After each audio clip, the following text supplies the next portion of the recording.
రైట్గా అసలే అది ఆళ్లగడ్డ వాడివేడి రాజకీయాలకు పెట్టింది పేరు. అలాంటి చోట టీడీపీ అధినేత కదలిరా సభ ఏర్పాటు చేస్తే ఎప్పటి నుంచో పాతుకుపోయిన వర్గపోరు కొత్తగా బుసలు కొడుతోంది.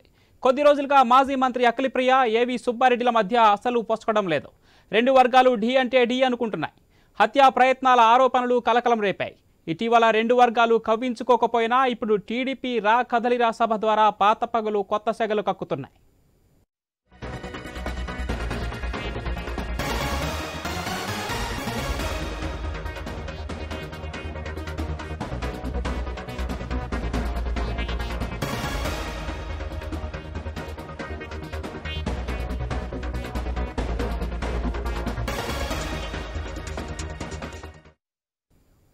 టీడీపీ నిర్వహిస్తున్న కదలిరా సభకు ఏవి సుబ్బారెడ్డిని రావద్దంటూ అఖిలప్రియ అల్టిమేటం జారీ చేయడం ప్రస్తుతం చర్చగా మారింది. ఒక సుబ్బారెడ్డినే కాదు, జనసేన ఆళ్లగడ్డ ఇన్ఛార్జ్ ఇరిగెల రాంపుల్లారెడ్డికి కూడా ఆహ్వానం వెళ్ళలేదు. దీంతో టీడీపీలో ఆధిపత్య పోరు పతాక స్థాయికి చేరినట్లు అయింది. టీడీపీలో తనకు ప్రత్యర్థిగా ఉన్న సుబ్బారెడ్డికి చెక్ పెట్టేందుకే అఖిలప్రియ ప్రయత్నించారా అనే అనుమానాలు వ్యక్తం చేస్తున్నాయి ఈ పార్టీ వర్గాలు. వచ్చే ఎన్నికలను చంద్రబాబు టీడీపీ ప్రతిష్టాత్మకంగా తీసుకున్న సమయంలో ఆళ్లగడ్డలో పార్టీ నేతలు ఈ విధంగా వర్గపోరుకు ప్రాధాన్యం ఇవ్వడం చర్చగా మారుతోంది. భారీ ఎత్తున జన సమీకరణ ఇన్ఛార్జీలు చేయడం జరుగుతూ ఉంది. దాదాపు 1,00,000 మందితో ఈ సభ జయప్రదం చేయాలనే ఉద్దేశంతో ప్రతి ఒక్క తెలుగుదేశం నాయకుడు, కార్యకర్త ముందుకు వస్తున్నారు. నేను కూడా ప్రతి ఒక్కరికి నంద్యాల పార్లమెంట్ లో ఉన్న తెలుగుదేశం పార్టీ నాయకులకు, కార్యకర్తలకు అందరూ కూడా వచ్చి ఈ సభను జయప్రదం చేయాలని కోరుకుంటున్నాను. మనం అందరము చూస్తా ఉన్నాము.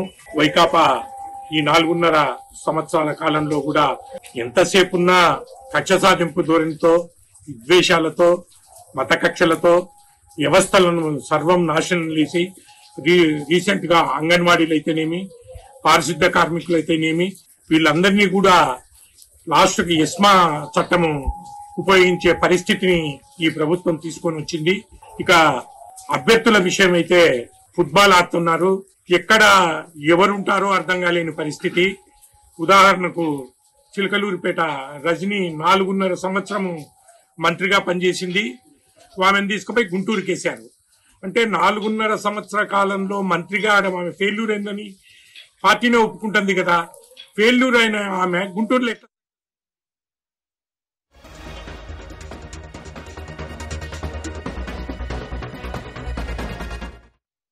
అసలే అది ఆళ్లగడ్డ వాడివేడి రాజకీయాలకు పెట్టింది పేరు. అలాంటి చోట టీడీపీ అధినేత కదలిరా సభ ఏర్పాటు చేస్తే ఎప్పటి నుంచో పాతుకుపోయిన వర్గపోరు కొత్తగా బుసలు కొడుతోంది.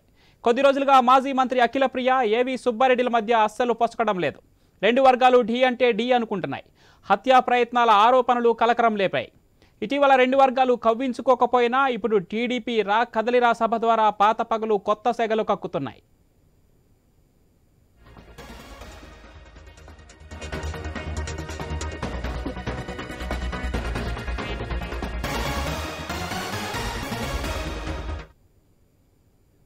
ఇక భూమా అఖిలప్రియకు, ఏవి సుబ్బారెడ్డి వర్గపోరుకు సంబంధించి మరిన్ని డీటెయిల్స్ మా కర్నూలు ప్రతినిధి కృష్ణ లైవ్లో అందిస్తారు. కృష్ణ, డీటెయిల్స్ ఏంటి? ప్రస్తుతం ఆళ్లగడ్డలో నారా చంద్రబాబు నాయుడు సభ మధ్యాహ్నం 4 గంటలకు ప్రారంభం కాబోతుంది. కదలిరా అనే సభ ప్రారంభం కాబోతుంది. ఇదే నేపథ్యంలో గత 3 రోజులుగా ఆళ్లగడ్డ నియోజకవర్గం సంబంధించి మాజీ మంత్రి భూమా అఖిలప్రియ ఇందుకు సంబంధించి ఆయన ఒక్కరే ప్రత్యేకంగా ఏర్పాట్లు చేస్తున్నారు. ఇందుకు సంబంధించి ప్రస్తుతం స్థానికంగా ఉన్న నాయకులు కూడా ఎవరికి ఆహ్వానం లేదు. ప్రస్తుతం ఇందులో ముఖ్యంగా పాత్ర ఏవి సుబ్బారెడ్డి గారికి ఈ సభకు బహిరంగ సభ ప్రత్యేకంగా ఆహ్వానం లేకపోవడంతో ఆయన కూడా అసంతృప్తితో ఉన్నాడు. ప్రస్తుతం ఆయన ఒక్కరే ఈ సభకు సంబంధించి పూర్తి ఏర్పాట్లు చేశారు.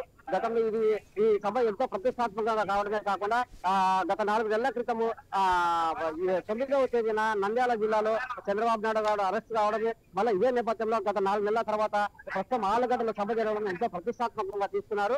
ఇదే నేపథ్యంలోనే చంద్రబాబు నాయుడు ఈ రోజు ఉదయం 11 గంటల 10 నిమిషాలకే హాజరు కావాల్సిన సభకు ప్రస్తుతం కాసింత ఆలస్యం పాటైంది. ప్రస్తుతం సభ 4 గంటల ప్రాంతంలో నిర్వహించేందుకు భూమా అఖిలప్రియ గారు పూర్తి ఏర్పాటు చేస్తారు. ప్రస్తుతం ప్రముఖులు కూడా ఎవరైనా హాజరవుతున్నారు. ఇత్యాది విషయాలు చాలా గోప్యంగా ఉన్నాయి. ప్రస్తుతం ఏవి సుబ్బారెడ్డి కూడా ఈ సభకు ఆహ్వానం పలకపోవడంతో జన సమీకరణ జరుగుతుందా లేదా అన్న మీమంతా కూడా ఆ పార్టీ నేతల్లో నెలకొంది. ఇదే నేపథ్యంలో జనసేన ముఖ్య నేత ఆళ్లగడ్డ నియోజకవర్గ ఇన్ఛార్జ్ రాంపూర్లారెడ్డి కూడా ఈ సభకు ఆహ్వానం లేకపోవడంతో జనసేన సైనికులు కూడా కాసింత తక్కువగానే హాజరు కనబడే పరిస్థితి కనబడుతోంది. పవన్ అయితే కృష్ణ ఇప్పటికే అఖిలప్రియ ఏవి సుబ్బారెడ్డికి చెక్ పెట్టేందుకే ఇలాంటి ఎత్తుగడలకు వెళ్తున్నారా, లేదంటే అధిష్టానంకి తెలిసినా ఇది సైలెంట్ గా ఉంటున్నారా? అధిష్టానం ఏ విధంగా చూస్తుంది, వీరిపై చర్యలు ఏ విధంగా తీసుకునే ఛాన్స్ ఉంది రాబోయే అసెంబ్లీ ఎన్నికల నేపథ్యంలో? పవన్ గత నుంచి చూస్తూనే ఉన్నాము. గత నంద్యాలలో నారా లోకేష్ చేపట్టిన యువగలం పాదయాత్ర నుంచి భూమా అఖిలప్రియకు ఏవి సుబ్బారెడ్డికి తీవ్ర స్థాయిలో వర్గ విభేదాలు ఏర్పడే చూస్తున్నాము. ఓ స్థాయిలో ఇరు వర్గాలు ఒకరినొకరు దాడి చేస్తున్న పరిస్థితి కూడా మనకు కనపడుతుంది. ప్రస్తుతం ఇదే నేపథ్యంలో గత కొంతకాలంగా నివురు కాసిన నిప్పులాగా చెలదేగుతున్నాయి. ఈ నేపథ్యంలో ఇందుకు సంబంధించి నియోజకవర్గ ఇన్ఛార్జ్ బాధ్యత తెలుగుదేశం పార్టీ అధిష్టానం ఎవరికి కేటాయించకపోవడంతో పూర్తి సందిగ్ధత నెలకొని ఇదే నేపథ్యంలో పార్టీ ఎక్కడ ఎవరికి ఏ నియోజకవర్గ ఇన్ఛార్జ్ కేటాయిస్తారన్న మీమంతా అనుమానంతోనే ప్రస్తుతం ఆశావాహులంతా కూడా ఉత్కంఠగా ఎదురు చూస్తున్నారు. ఇదే నేపథ్యంలో తమ పార్టీ టికెట్ తమకు ఎక్కడ ఎదురు వస్తుందనే భావనతోనే ఒకరి మధ్య విభేదాలు నెలకొన్న విషయాలు మనం చూస్తూనే ఉన్నాం. పవన్